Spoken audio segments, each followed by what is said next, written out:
the Whole Life Offering book, I write about the origin of the concept of the hospital. You can read about that in the book, but let me just summarize what I wrote by sharing that the earliest hospitals in history were places that they were founded by Christians, and they were places where mature Christians guided ill Christians and even ill non-believers through the praying of the hours as a healing process. And these Christians prayed together with patients. They prayed together, not just for them, they prayed with them until they recovered or passed away. That is revolutionary. It has a totally new understanding of what a hospital is about. It's a totally new understanding of what it means to heal. We have assumed that what early Christians, who are the founders of the first hospitals, did was use primitive medicine to cure the bodies of sick people or to provide them physical care and relief. And indeed, that was part of what happened in hospitals. But as historian Rotha Clay notes, that was the lesser part of what happened in hospitals, not the greater part. This is what she writes. It will be well to make clear what the hospital was and what it was not. It was an ecclesiastical, meaning a church institution, not a medical institution. It was for care rather than for cure. It was for relief of the body when possible, but preeminently it was for refreshment of the soul. By manifold religious observances, the staff sought to elevate the disciplined character. They endeavored, as the body decayed, to strengthen the soul and to prepare it for the future life. Faith and love were more predominant features in hospital life than were skill and science. Wow, that's important. So admission to the hospital began not by filling out insurance paperwork or with an initial diagnosis in the emergency room.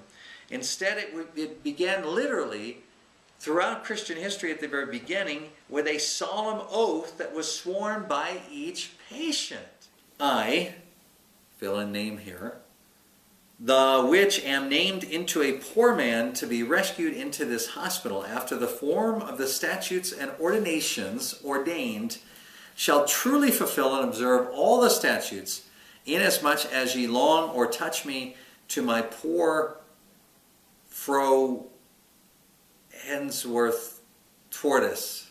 Sorry, Old English stuff. Without only fraud, so help me God, and my holydom, and by these holy evangels, the which ye touch and lay my hand on. So I had my hand on the Bible as I said that. So in other words, illness was not the occasion for a new kind or brand or type of prayer, right? It didn't bust out the miracle prayer when you were ill. It was the occasion for a new reliance on the kind of prayer that you always ought to be praying and the life of regular daily prayer that one ought to always be practicing. So it's no exaggeration to say that the hospitals for 13 centuries brought healing by teaching the sick how to pray and by providing them the framework in which they prayed daily and were enveloped by prayer. So medicine was neither absent nor was it central. Prayer was all-encompassing, and through it patients participated in their own care. Imagine that. And they also participated in the care of others because they're praying with other patients around. So hospitals resounded not only with the prayers for the sick, but also with the prayers of the sick. Very cool. Clay writes, the almsmen of Uelme, after private prayer by their bedside, attended matins and primes soon after 6 a.m. They went at 9 a.m. to Mass, at 2 p.m. to beads, and 3 p.m. to evensong and compline, and at 6 o'clock the final bidding prayer was said around the founder's tomb. That was what you did in the hospital. So what did you do when you were sick and you went to the hospital? You prayed throughout the day with everybody else who was sick and with everybody who was well. And remember this, you prayed the daily prayers, which meant that you didn't pray only for or even primarily for your own healing. So this realization gives special insight into James 5:13-16, which is the passage that we've been learning this month. Remember, the elders representing the church are summoned to the home of the sick person to pray. And when they arrive, they anoint the sick person with oil. Why? Does the oil heal? Well, as Pastor Brian Croft notes in his blog post, should pastors still anoint with oil when praying for the sick? The oil serves a spiritual purpose, not just a medical one.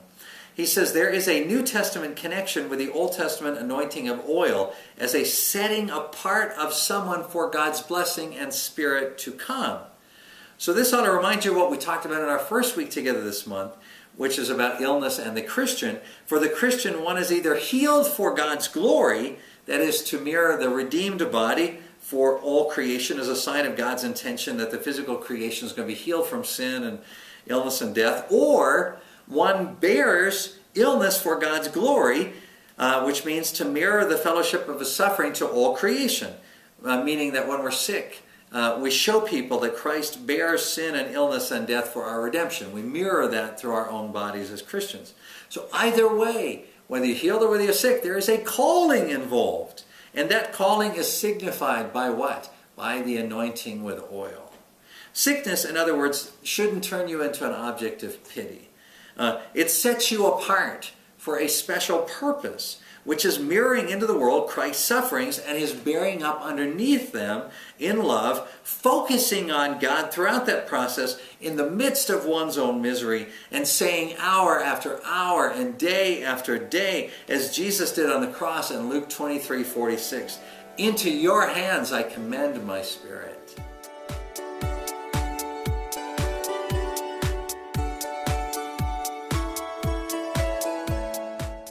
Hear the word, do the word. .w